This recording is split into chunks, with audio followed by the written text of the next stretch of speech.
The year was 1666, and the Mughal Empire was at its peak, stretching across almost the entire subcontinent. Shivaji Maharaj, after years of battles, had signed the Treaty of Purandar, agreeing to visit Emperor Aurangzeb in Agra.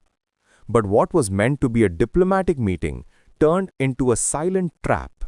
When Shivaji arrived, instead of being honored, he was placed behind powerful Mughal nobles, a calculated insult. Furious and humiliated, he confronted the emperor, and soon after he was placed under house arrest, closely watched, his every move restricted.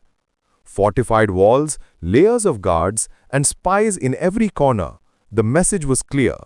Shivaji Maharaj was not meant to walk out of Agra alive. But the man the Mughals had trapped was not an ordinary chieftain. He was the most brilliant strategist of his time. Shivaji quickly realized that brute force or direct confrontation would fail here. Escaping Agra meant escaping from the heart of the Mughal Empire itself.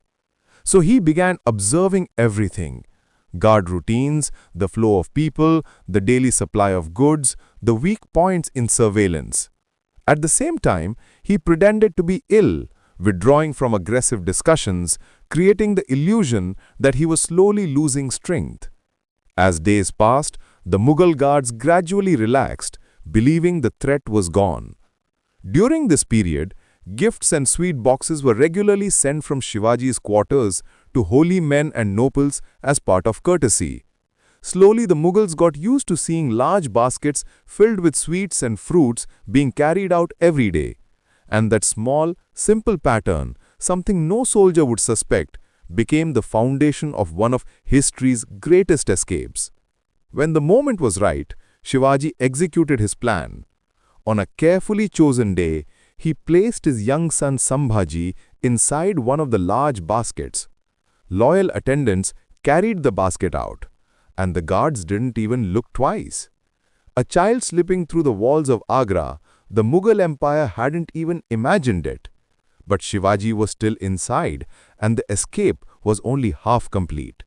The next day, in another basket, disguised and hidden, Shivaji Maharaj himself was carried out of the compound. The guards, seeing the same routine they had witnessed for weeks, waved it through without inspection.